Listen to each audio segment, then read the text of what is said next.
ലോകമെമ്പാടും ഫാൻസ് ഉള്ള ഒരു ഡയറക്ടറാണ് ക്വെന്റിൻ ടറാന്റിനോ. അദ്ദേഹത്തിന്റെ ഒരുപാട് സിനിമകൾക്കും ഓരോരോ ഫാൻസ് ഉണ്ട്. ആൻഡ് അതിലുള്ള ഏറ്റവും എനിക്ക് തോന്നുന്ന ഏറ്റവും കൂടുതൽ ഫാൻസ് ഉള്ള ഒരു സിനിമ കൂടിയാണ് kill bill volume 1 and 2. And ഇതിൽ ഉപയോഗിച്ചിട്ടുള്ള മ്യൂസിക് ആയാലും ശരി, ഫൈറ്റ് സീക്വൻസ് ആയാലും ശരി, ഓരോന്നിനും ഓരോ സ്റ്റോറികളുണ്ട്.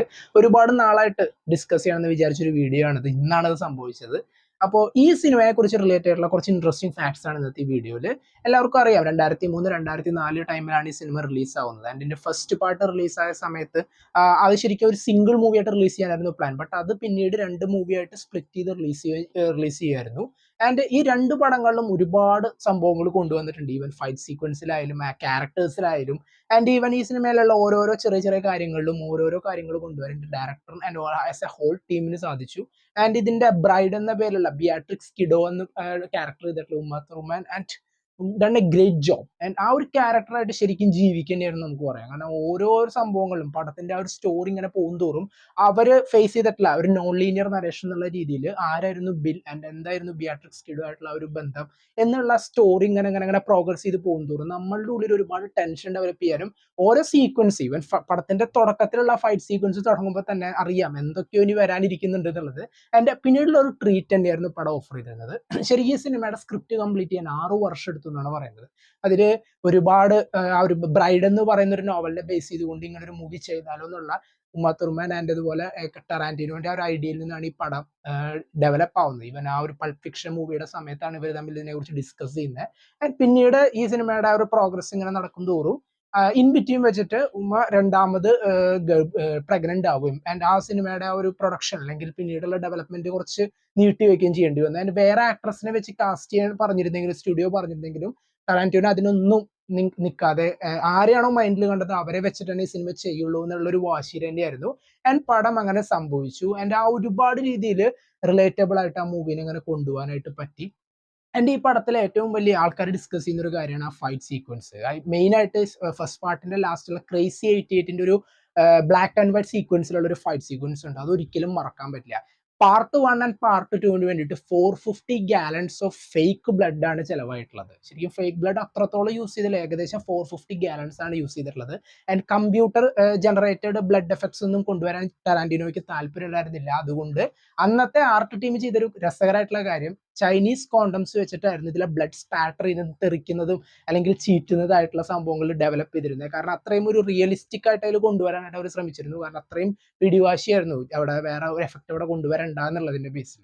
ആൻഡ് അങ്ങനെയുള്ള ഒരുപാട് സീക്വൻസുകൾ ഇങ്ങനെ ചെയ്ത് കൊണ്ടുവന്നിട്ട് ഇതിൽ ഒരുപാട് സ്വോർഡ് ഫൈറ്റ് നമ്മൾ കണ്ടിട്ടുണ്ട്. ബട്ട് മെയിൻ ആയിട്ട് ആരൊക്കെയാണോ കൊല്ലാനായിട്ട് ബിയാട്രിക്സ് ഒരു ലിസ്റ്റ് ഉണ്ടാക്കി വെച്ചിട്ടുണ്ട്. അതിൽ ഓറൻ എന്ന് പറയുന്ന ആ ഒരു ഫസ്റ്റ് പാർട്ടിൽ ലാസ്റ്റ് കൊല്ലുന്ന ആ ഒരു ക്യാരക്ടറിനെ മാത്രമേ ഹാൻസോ സ്വോർഡ് വെച്ചിട്ട് കൊന്നിട്ടുള്ളൂ. ബാക്കി എല്ലാവരും വേറെ വേറെ രീതിയിലാണ് മരിക്കുന്നത്. നിങ്ങൾ ശ്രദ്ധിച്ചാൽ മനസ്സിലാവും. ആൻഡ് ഇങ്ങനെയുള്ള ഒരുപാട് രസകരമായിട്ടുള്ള കാര്യങ്ങൾ. എനിക്ക് ഈ സിനിമയിലെ ഏറ്റവും ഫേവറേറ്റ് ആയിട്ടൊരു ക്യാരക്ടർ ആയിരുന്നു പായ്മേ. ആ ഒരു ക്യാരക്ടറിന്റെ ഇൻട്രൊഡക്ഷൻ തൊട്ട് പിന്നീടുള്ള അവരുടെ ആ ഒരു ടീച്ചിങ് ലെസൺസ് ഒക്കെ അത്ര വെറൈറ്റി ആയിട്ടാണ് അവരെ ഡെവലപ്പ് ചെയ്തേക്കുന്നത് നമുക്ക് കണ്ടാൽ മനസ്സിലാവും. പ്രത്യേകിച്ച് പായ്മയുടെ ഒരു ക്യാരക്ടറിന്റെ ഇൻട്രൊഡക്ഷൻ, ആ മെഡിറ്റേറ്റ് ചെയ്തിരിക്കുന്ന ആ ഒരു പോസ് ശരിക്കും കാണുമ്പോൾ ഒരു കിളി പറത്തുന്ന സംഭവമാണ്. ഗോർഡൻ ലിയോ ആ ഒരു ക്യാരക്ടറിനെ കിട്ടില്ലായിട്ടും ചെയ്തു. പിന്നെ ആ ഒരു ലെജൻഡ് നമുക്ക് പറയേണ്ട ആവശ്യമില്ല. അദ്ദേഹത്തിന്റെ മുമ്പത്തെ പടങ്ങളൊക്കെ എത്രത്തോളം സിഗ്നിഫിക്കന്റ് ആണെന്നില്ല ആ ഫൈറ്റ് മൂവീസ് ഒക്കെ. ആൻഡ് ശരിക്കും ഈ ഒരു ക്യാരക്ടറിനെ ആയിട്ട് പോർട്രേ ചെയ്യാനായിട്ട് ടറാന്റിനോ റെഡി ആയിരുന്നു. ആൻഡ് അവസാന ടൈമിൽ ഒരുപാട് ചേഞ്ചസ് വന്നിട്ട് പിന്നീടാണ് ഗോർഡൻ ലിയോനെ ഈ ഒരു കാസ്റ്റ് ചെയ്തത്. ആൻഡ് അദ്ദേഹം അത് കിടിലനായിട്ട് തന്നെ ചെയ്തു. ആൻഡ് മറ്റുള്ള മൊത്തം റെഫറൻസുകൾ സോഡൊക്കെ ഇങ്ങനെ പിടിച്ചിരിക്കുന്ന ഓരോരോ യൂണിക് പോസസ് ഒക്കെ അങ്ങനെയുള്ള കുറെ കോമിക്സ് അല്ലെങ്കിൽ അങ്ങനെയുള്ള സ്റ്റോറീസിനെ ബേസ് ചെയ്തുകൊണ്ടാണ് ഫുൾ ഓഫ് ഡോളേഴ്സ് എന്ന് പറയുന്ന മൂവിനെ ഒരുപാട് രീതിയിൽ റെഫറൻസ് ചെയ്ത് കൊണ്ടുവരാൻ ശ്രമിച്ചത്. ആൻഡ് ഈ ഒരു പടത്തിന്റെ ഡെവലപ്മെന്റിന്റെ സമയത്ത് ടറാന്റിനോ ആ സിനിമയൊക്കെ റെഫറൻസ് ആയിട്ട് വെച്ചിട്ടുണ്ടായിരുന്നു. ആൻഡ് അതൊക്കെ നമുക്ക് പലയിടത്തും കാണാൻ പറ്റും. And the iconic yellow jacket scene, അതായത് കിൽബില്ലിലെ മറ്റേ ബിയാട്രിക്സ് യൂസ് ചെയ്തിട്ടുള്ള ആ ഒരു യെല്ലോ ജാക്കറ്റ് അല്ല യെല്ലോ സ്യൂട്ട് എല്ലാവർക്കും അറിയാം. അത് 1972 ബ്രൂസ്ലിയുടെ ആ ഒരു സ്യൂട്ടിന്റെ ആ ഒരു മെമ്മറിക്ക് വേണ്ടിയിട്ടാണ് ശരിക്കും അവിടെ യൂസ് ചെയ്തിരുന്നത്. ആൻഡ് ആ ഒരു നമുക്ക് ഒരിക്കലും മറക്കാൻ പറ്റില്ല ആ സ്യൂട്ടിന്റെ കാര്യം. ആൻഡ് ഇങ്ങനെയുള്ള ഒരുപാട് ഇൻട്രസ്റ്റിംഗ് ആയിട്ടുള്ള കാര്യങ്ങളുണ്ട്. ആൻഡ് ഇതിൽ ബിയാട്രിക്സ് യൂസ് ചെയ്യുന്ന ആ ഒരു പുസി വാഗൺ അത് അവസാനം ടൊറാന്റിനോ തന്നെയാണ് സ്വന്തമാക്കിയത്. ആളുടെ ഇപ്പോഴും ആ ഒരു വെഹിക്കിൾ ഉണ്ട് എന്നാണ് പറയുന്നത്. കാരണം ആഴ്ചയിൽ 1 2 ദിവസം ജസ്റ്റ് അതൊക്കെ എടുത്തിട്ട് ഒന്ന് റൗണ്ട് ചെയ്യാറുണ്ട് എന്നൊക്കെയുള്ള അദ്ദേഹം ഒരു ഇന്റർവ്യൂവിൽ പറഞ്ഞിട്ടുണ്ടായിരുന്നു. ആൻഡ് ഇങ്ങനെയുള്ള എല്ലാ കാര്യങ്ങളും കൊണ്ടും ഒരുപാട് നമുക്കൊരു കോമിക്സിന്റെ ചാപ്റ്റേഴ്സ് എന്നുള്ള രീതിയിൽ ഇതിങ്ങനെ മറിച്ചു നോക്കുമ്പോൾ ബിൽ എന്ന് പറയുന്ന ക്യാരക്ടറിനെ കൊല്ലാനുള്ള തന്റെ റീസൺ ഓരോരോ ക്യാരക്ടേഴ്സിനെ ഫേസ് ചെയ്യും തോറും അവർക്ക് അവരവരുടേതായിട്ടുള്ള സ്റ്റോറീസ് അധികം വലിച്ചു നീട്ടില്ലാതെ ഇങ്ങനെ സൈഡിലൂടെ പറഞ്ഞു പോകുന്നുണ്ട്. ആൻഡ് പടത്തിന്റെ ക്ലൈമാക്സ് ആയാലും ശരി വളരെ കിടിലനായിട്ടുള്ള രീതിയിലാണ് അവസാനിപ്പിച്ചിട്ടുള്ളത്. അധികം ഒരു ചെറിയൊരു ഇമോഷണൽ സൈഡ് കൂടി കൊടുത്തിട്ട് ആൻഡ് എല്ലാം കൊണ്ടും നല്ല ഐക്കോണിക് ആയിട്ടുള്ള ഒരു പടം തന്നെയാണ്. വേണ്ട സ്ഥലത്ത് എന്തൊക്കെയാണ് യൂസ് ചെയ്തിരുന്നത്, ഈവൻ ബ്രൈഡിനെ ആ ഒരു അസാസിനേറ്റ് ചെയ്യാനുള്ള ഒരു സീക്വൻസ് കാണിക്കുന്ന സെക്കൻഡ് പാർട്ടിലത്തെ ആ ഒരു ഓപ്പണിംഗ് സീക്വൻസിന് എടുത്തു നോക്കിയാൽ തന്നെ അറിയാം. ആ ഒരു ബ്ലാക്ക് ആൻഡ് വൈറ്റ് സീക്വൻസ് അവിടെ കൊണ്ടുവന്നിട്ടുണ്ട്. പല സീനിലും ആ ഇന്റൻസിറ്റി നമുക്ക് കാണാൻ പറ്റും.